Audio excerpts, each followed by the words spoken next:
welcome to Only One Stories. My name is Bonnie, and today I'm going to tell you another terrible story. This is all about Neil and Rachel Entwistle.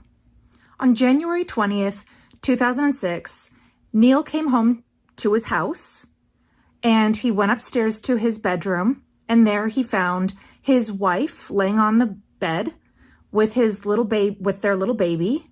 She was holding the baby in her arms, and he saw that they had been shot.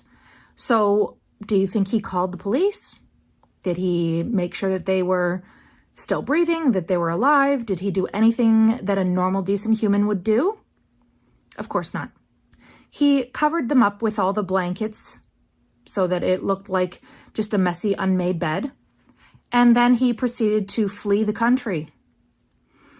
Neil and Rachel first met in 1999 when Neil was studying at the University of York, and Rachel, who was originally from Massachusetts, had gone over to England and to study in one of these, year abroad programs. So she was studying for the year at the same university, and they really got to know each other through rowing. They were both really into rowing, and that's sort of how they got to know each other a little bit better. Apparently, Neil was not really a very outgoing person. He was more quiet.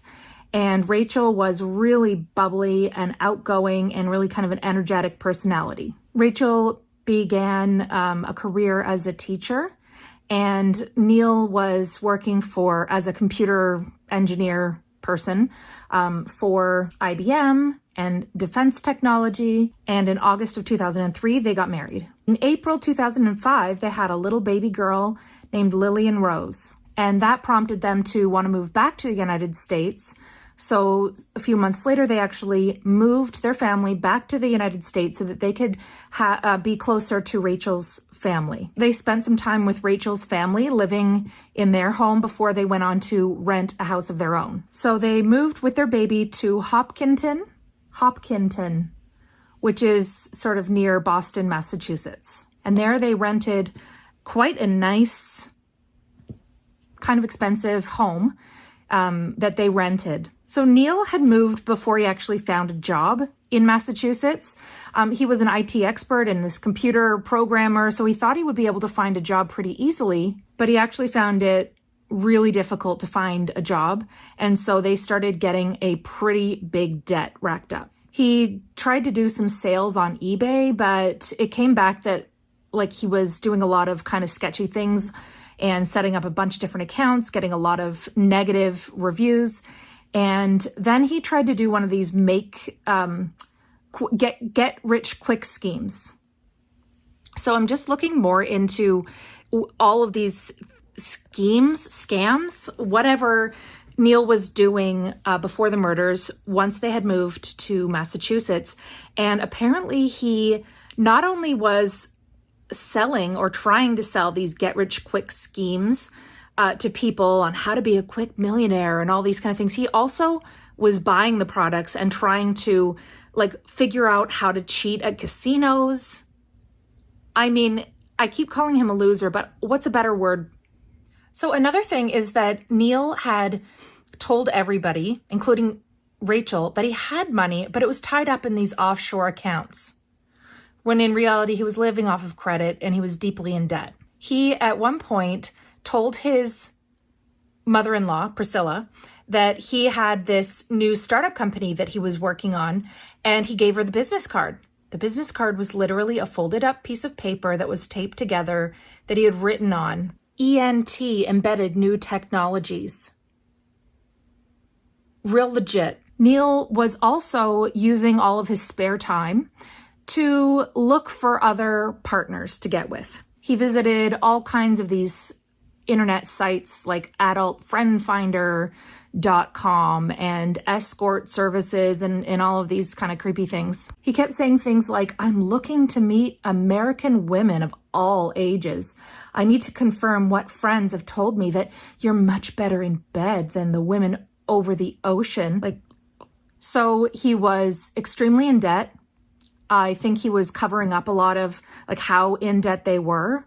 And he was also he was dissatisfied. At some point before January the 20th, Neil drove to his father-in-law's home, and his father-in-law, Joe, had a lot of guns. He liked to go hunting and stuff like that. So he stole one of his revolvers and drove back home. So the couple had just moved into this new home 10 days prior. Neil claims that he went out to run some errands at 9 a.m. and when he returned at 11 a.m., that's when he went upstairs to his bedroom. Rachel, age 27, was lying on the bed holding their little baby, 9-month-old baby Lillian, and he shot her. He shot her with a revolver. He shot Rachel in the head, and then he shot little Lillian in the chest, and the bullet actually also went through Rachel. Then he made sure to drive back to his in-laws' house, making sure he did it while they were still at work, and he returned the gun. He later told the investigators that he was out shopping and that he had come home to discover the bodies that way, and that he just wanted to go back to his in-laws' house so that he could get a gun to end his own life. Like, that's what his plan had been. But none of that makes sense. He never called 911. He just covered up their bodies and fled. But instead of killing himself, he decided to drive his BMW to the Boston airport. And there he withdrew hundreds and hundreds of dollars, and he bought a ticket to return back to England. And so in the morning of January the 21st, he took a British Airways flight to London with no luggage, just his gross self. He seems to me like the kind of guy who has really bad breath, who wears socks with sandals, no sense of humor. I mean, sorry for being snarky about it, but doesn't he seem like the kind of guy who purposely goes and wears that full Lycra bicycling suit with even when he's not going out biking? Calls his mother mummy, likes drinking warm milk. Anyways, sorry. So on the next day, on that Saturday, so the 21st, Rachel and Neil had actually invited some friends over for dinner. So when they arrived and found the house locked with the lights on inside, they were confused. They called Rachel's mother, who they knew, and Rachel's mother also said that earlier that day at lunch, she and Rachel had planned to have lunch together, and she showed up and got no answer. So now they were all really concerned, where was Rachel? Why was nobody responding? So they called the police. They waited at the house. They called the police and told them that night at 8:30 p.m. That they needed a wellness check. 2 officers arrived that evening and they walked around the house to check, and they didn't see anything out of the ordinary. All they noted was that the bed was unmade. Lots of blankets heaped up in a pile.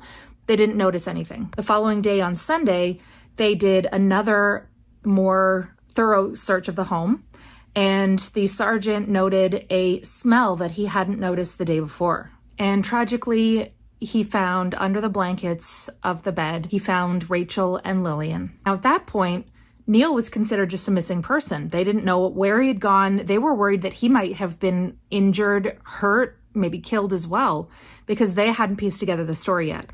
As you know, he had flown back to England, but he didn't go to his parents' house right away. At first, he just drove around the country 800 miles, and then he spent the night at a random hotel.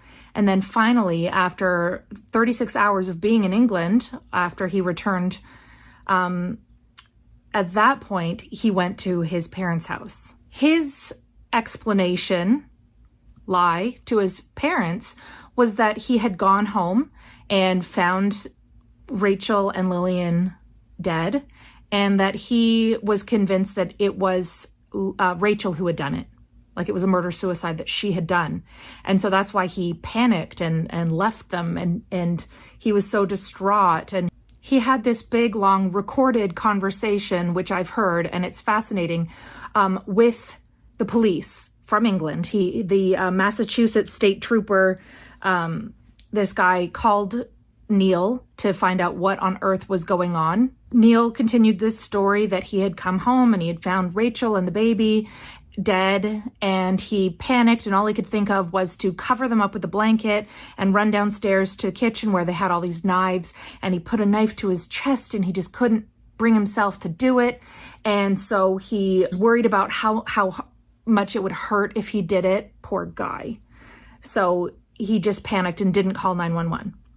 And then he said he had gone and driven over to his in-laws' house to try to get a gun, but then he chickened out again, and he instead went to the airport. I went downstairs and I took one of the knives out of the block of knives we had in the kitchen. Yes. So, maybe I could, but I just didn't have the courage to do it. And as I was, and I think I pondered on that for a minute, and then maybe got in the car. I mean, it could have been longer, but I then got in the car and started to drive towards Carver, and I didn't really think about the time at that point. But when I realised that they weren't going to be in, I knew that Joe has guns in the house. I thought maybe I could finish, kind of get myself, that way. And I got to the house, and the key used to be on the car key. So but Rachel must have taken it off, or it didn't take. I couldn't get in the house, and I sat there for a little while, and then I thought, well, probably the best bet. I don't know where Joe works, but I didn't know where Priscilla works, so I thought I would drive up to go find Priscilla to, let her know. And then, but as I drove up, I couldn't remember how to get there, and drove around for quite a while, just trying to find it. Couldn't remember where to go, and I'm not quite sure what was going through my mind at that point, and I just needed to stop somewhere and get things clear in my head. I ended up at the airport, at Logan Airport. Okay. And I mean, it was the only place that was familiar. I pulled into the car park, and I sat there for a little while. I wanted to kind of let the emotions out, but nothing would come out. It just didn't seem right, it just wasn't right what I'd seen, what had just happened. Right. I got out of the car, I walked around for a bit, but the problem is being then out of the car and in the airport just reminded me. I know it's difficult. I'm sure it's very difficult, but I need when I first looked, it just looked like she was asleep. Okay, were they right on top of the bed? No, they were, the covers were partially up. Okay. So they were under the covers, but not kind of maybe half, 3/4. When I walked in, I couldn't see Lily. I could only see Rachel, and she just looked asleep. At first it didn't look anything wrong, but why would she have been in bed at that time, and where was Lily? Mm-hmm. And so as I went up,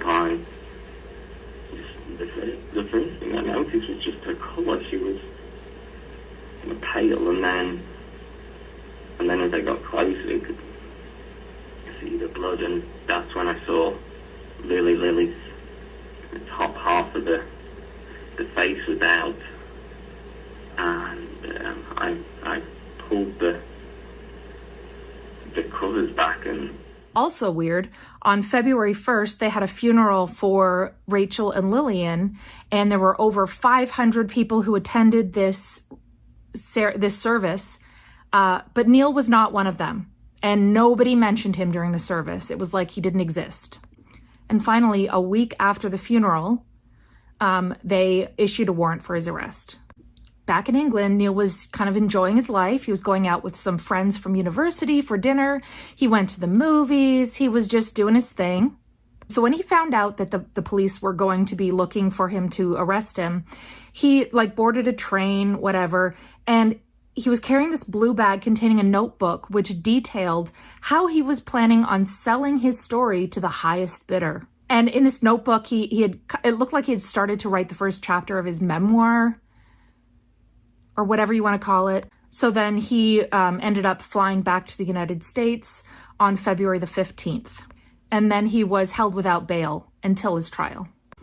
March the 28th, Neil was indicted for 2 counts of first-degree murder, illegal possession of a firearm, and illegal possession of ammunition. Then he pleaded not guilty to all the charges. So June of 2008, the trial began. Apparently they had a hard time actually finding a jury that was comprised of people who were impartial, because there had been so much whirling around in the news about this cold-hearted Brit who had callously murdered his, everybody was talking about it, but they managed to find, a jury. And then the jury had to decide whether he was guilty of first-degree murder, second-degree murder, or not guilty. So probably smart decision. He did not take the stand. That's very common in these kind of cases, because they have to be subjected to a cross-examination, and that often doesn't go well.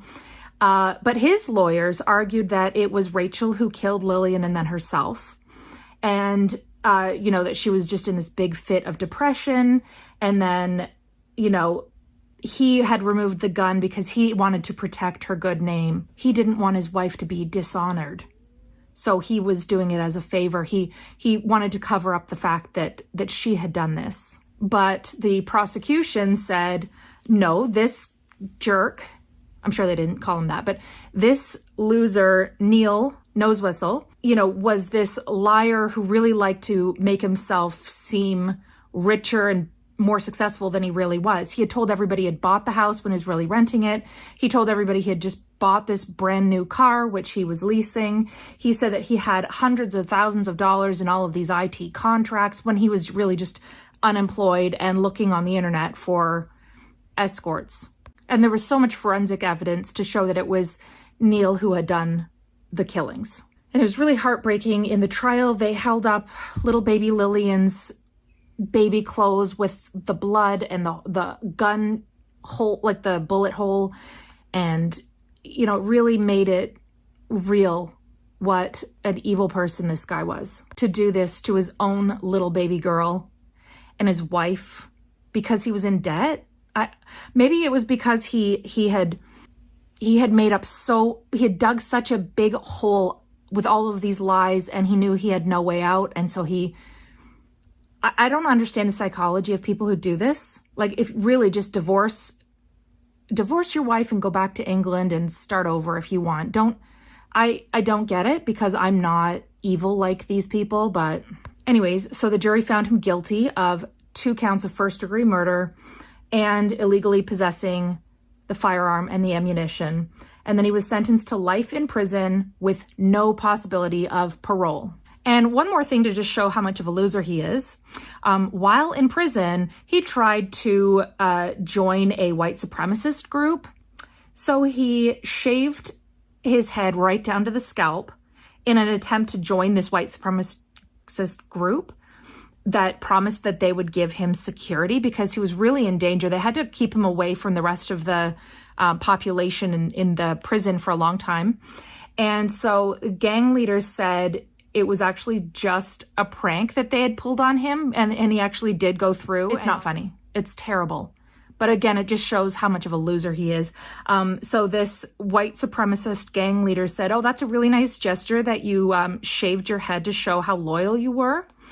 but we're still going to kill you. So I think they had to move him to a different prison because everybody was calling him a baby killer and his life was in danger. So since then, Neil has tried several times to appeal his conviction, saying that things like the police never had a warrant to enter his home when they were looking initially for the bodies to check on the welfare of Rachel and Lillian, but he has not been successful in any appeals. Apparently the judge also mentioned, thank goodness, when she was giving the sentencing, she added, Entwistle is not to profit in any way from the sale of his book or otherwise to any media outlet. So even if he was planning on, turning his story into a book and try to get some money from it, he is not allowed. Rachel's family's reaction to the whole thing, including the trial, was, obviously how heartbreaking it was to lose Rachel and the baby, but also what were their words? They've been shattered by the shameful and selfish acts of one person, Neil Entwistle. For him to try and hide behind the accusation of murder-suicide of this beautiful woman and perfect mother is low and despicable. That's what they said about it all. Talked about how they were suffering and they will have an eternity of emptiness. Like, it was just devastating. But what I was shocked with, and I don't know why I'm shocked, because this is Neil's parents, and obviously they're as crazy as he is. They believe their son still and said that they were so upset that Rachel had done this, and then their sweet little Neil was blamed for the murder. So they honestly think that he's still innocent and that one day the truth will come out and he'll be free. And I was just trying to explain or think how does this make any sense? Why would somebody do this? How could you fall in love with somebody, get married, have a baby with them, live with them, commit your entire life to them, and then turn around and murder them? And then, but one of the lawyers said it best. The district attorney for Middlesex County said, no why would really explain it. There is no why. And we try to understand and come up with a why because that's the way our brains work, but we'll never get a real answer. Rachel's family still talks a lot about Rachel and the little baby, and they look through photos of happy memories that they had together, and they say that they're grateful for all of the good memories and the good times that they were able to share, and try to embrace that and not think of Neil at all, which I think is great. They don't want him to take up any space in their lives whatsoever, so they try their best not to even think of him. So that is the end of the story. I'm hoping that this Neil Entwistle will spend the rest of his life in an orange jumpsuit and be scared for his life forever.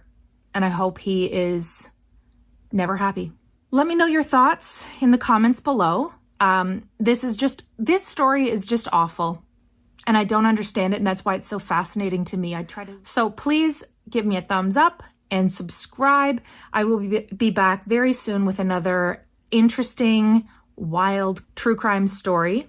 If you'd like to follow me on social media, I am on TikTok, where I tell a lot of true crime stories, and I'm also on Instagram, and those will be posted below in the description. So yeah, come back and let me know in the comments what you would like me to cover next.